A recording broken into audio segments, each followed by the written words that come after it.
जय माता दी। कैसे हैं आप लोग? आई होप सब ठीक होंगे। और आज का वीडियो मैं लेके आई हूँ पहली बार कैसे नवरात्रे में कलश स्थापना करें और अपनी मन इच्छा जो भी वरदान हो कैसे माता रानी पूरा करती हैं। मैं अपनी सच्ची रियल कहानी लेके आई हूँ कि इस विधि विधान से मैंने कलश स्थापना किया और भगवान ने मुझे कई सालों बाद एक बेटी दी है। इस वीडियो में मैं बता रही हूँ कैसे पूजा मैं करती हूँ। इसमें मैंने मूर्ति एक दुर्गा माँ का और एक पीतल का दुर्गा जी का है मूर्ति मेरे पास। उन दोनों को ही मैं स्थापित की हूँ और उनको चुन्नी ओढ़ाई हूँ। अब मैं इधर कलश की तैयारी कर रही हूँ। कलश में मैंने नॉर्मल पानी जल रख लिया है और उसमें मैं स्वास्तिक बना रही हूँ और 7 बार टीका कर रही हूँ कुमकुम से। और इसके अंदर मैं 1 रुपये का सिक्का, चावल और एक सुपारी रखूँगी। ये नियम होता है, पंडित जी ने मेरे से करवाया था, इसलिए मैं ये सब कर रही हूँ। उसके बाद जब इसके अंदर मैं कल ही दिखाई थी कि जहाँ पे मैं धरती पे ही डायरेक्ट मैं कलश स्थापना करती हूँ, मिट्टी के बर्तन में नहीं करती हूँ।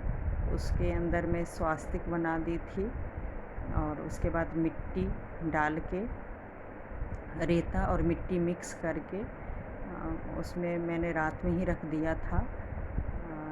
और अब जौ को पानी में भिगो दिया था रात में, अच्छे से भिगो दिया है। अब ये निकाल के उसके ऊपर मिट्टी के ऊपर पूरा अच्छे से मेरे हस्बैंड इसके ऊपर रख दिए हैं। कलश स्थापित सही मायने में देखा जाए तो जेंट्स के हाथ से ही होना चाहिए, अच्छा माना जाता है। इसलिए जब भी आप लोग कलश स्थापना करें तो अपने हस्बैंड के हाथ से ही करवाएं तो अच्छा होगा। जौ डालने के बाद फिर से रेता और मिट्टी ऊपर से फिर से डाल दिया है और डालने के बाद हल्के हल्के हाथों से पानी डालना है। पूरा इतना भी पानी नहीं डालना है कि बह जाए और इतना कम भी नहीं डालना कि जौ उगे ही ना। ठीक ठीक पानी होना चाहिए। ज़्यादा डालने से फिर 10 दिन में सड़ने का भी चांस रहता है। इस वजह से हाथ से हल्का हल्का हाथ से ही डेली थोड़ा थोड़ा डालते रहें। इसके बाद कलश में मैंने ये मूली लगा दी हूँ और उसके बाद मैं इसमें आम का पल्लो रखूँगी। मेरे हस्बैंड ने कलश रख दिया है और इसमें आम का पल्लो और इसके अंदर नारियल को कपड़े में लपेट दिए हैं और उंगली से उसको अच्छे से बांध दिए हैं। और उसके बाद ये देखिए हमारे घर में कलश स्थापना हो गई है। दुर्गा माता जी का नाम लेते रहिए और उनका मंत्र जाप ओम दुर्गाय नमः, ओम दुर्गाय नमः, ओम दुर्गाय नमः करते रहिए और जो भी पूजा कर रहे हैं उसे करते रहिए। ये अब मैं अखंड ज्योत की तैयारी कर रही हूँ। अखंड ज्योत के नीचे मैंने चावल रख दिया है। इसके बाद मैं इसमें दिए जलाऊंगी। दिए क्योंकि 10 दिन पूरे जलते हैं, इसलिए इसमें मैं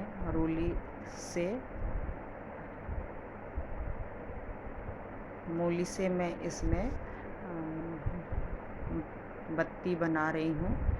एक हाथ से ज़्यादा का इसमें ले लीजिए और ये डबल, बस ज़्यादा मोटा नहीं करना है। पंडित जी बहुत ज़्यादा मोटा कर देते थे, जिससे क्या होता है, मोटा ज़्यादा करने से तेल भी बहुत लगता है और बार बार आपको चेक करना पड़ेगा कि तेल ख़त्म हो गया, और ध्यान उसी में लगा रहता है कि तेल डालना है, तेल डालना है। ये मैं अपने तरीके से ही मैंने किया हुआ है, ज़्यादा मोटा भी नहीं और सिंगल भी नहीं, सिर्फ डबल को आप अच्छे से मोड़ लीजिए और ये बत्ती में ऐसे रख लीजिए ताकि एक दूसरे से ज़्यादा चिपके ना।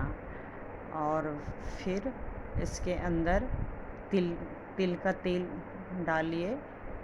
इसमें मैंने तिल का तेल डाला है, सरसों का नहीं डालती हूँ। माता रानी के लिए तिल का तेल बहुत ही अच्छा होता है, जिसकी वजह से मैं तिल का तेल डालती हूँ। और आगे मैं बताऊँगी कि मैं 10 दिन दिए को कैसे केयर करती हूँ और बुझने नहीं देती हूँ। बाकी अगर बाय चांस कभी ऐसा हो जाता है तो माता रानी से अभी क्षमा मांग लीजिए स्टार्टिंग में कि हे माता रानी, 10 दिन मैं बहुत ही संभाल के पूजा करूँगी, दिए को भी संभाल के रखूँगी, बुझने नहीं दूँगी, लेकिन आप मेरी लाज रखना, आप ध्यान रखना, और अगर मेरे से गलती हो जाए, अगर ये बुझ जाए तो मुझे क्षमा करना माँ। और बाकी आप अपनी तरफ से ध्यान ज़्यादा दीजिएगा, जितना ध्यान देंगी उतना अच्छा है। लेकिन फिर भी मैं बताऊंगी, इसमें ज़्यादा भी टेंशन लेने की ज़रूरत नहीं है। कुछ रूल सिस्टम मैं आगे बता दूंगी, जिससे कि आपका ये दिया नहीं बुझेगा, और कम से कम टाइम भी तेल डालेंगी तो भी आराम से जलते रहेगा। इसमें तो सबसे पहले बस यही है कि बत्ती को मोटा नहीं करना है। जितना बत्ती मोटा कर देंगे उतना ही ये मतलब जल्दी जल्दी तेल ख़त्म होता है। फिर आप 2-3 घंटे में ही मतलब परेशान होने लगेंगे। मैं भी बहुत परेशान पहले होने लगती थी, पंडित जितना मोटा डाल देते थे, मुझे बार बार उसके अंदर तेल डालना पड़ता था। अब जब से मैं ये पतला डालने लगी हूँ तो अब उतनी दिक्कत नहीं आ रही है। अब इसके बाद जो मैंने कल मखाने का माला बनाया था, वो मैं मखाने का माला इसमें भगवान जी को चढ़ाई हूँ।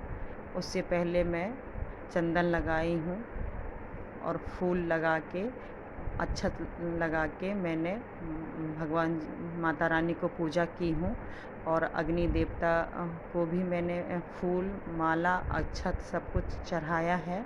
और उधर देखिए कलश में भी सेम तरीके से पूजा होती है, वहाँ भी मखाना का माला, नॉर्मल फूल का माला और पान, लौंग, इलायची, जैसे हम माता रानी को पूजा करते हैं वो भी माता रानी ही कलश स्थापना हुई हैं, उनको भी बिल्कुल ही माता रानी की तरह ही पूजा करना है।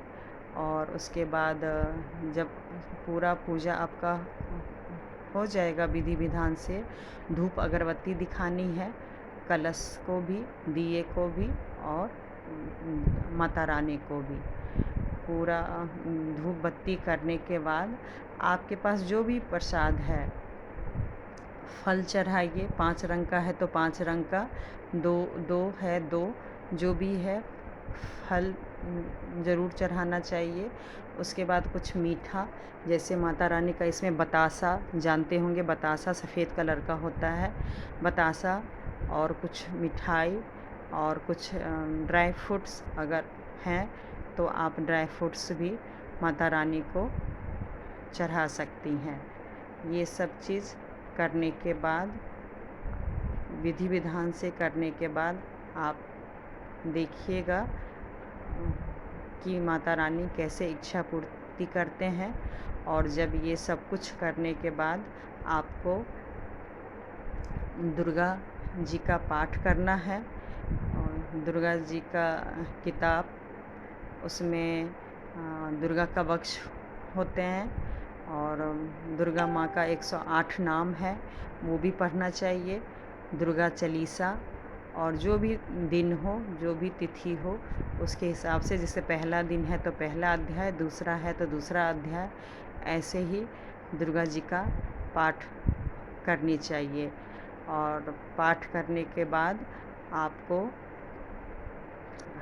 आरती करनी चाहिए। जैसे मैं इस टाइम पूरा पाठ पढ़ने के बाद मैंने आरती किया, और आरती ऐसे ही सुबह आरती करना चाहिए, शाम को भी आरती करनी चाहिए, और हो सके चाहे जैसा भी आवाज़ हो, जो भी हो, माता रानी का शाम में भजन गाना चाहिए। और विधि विधान से ऐसी पूजा कीजिए।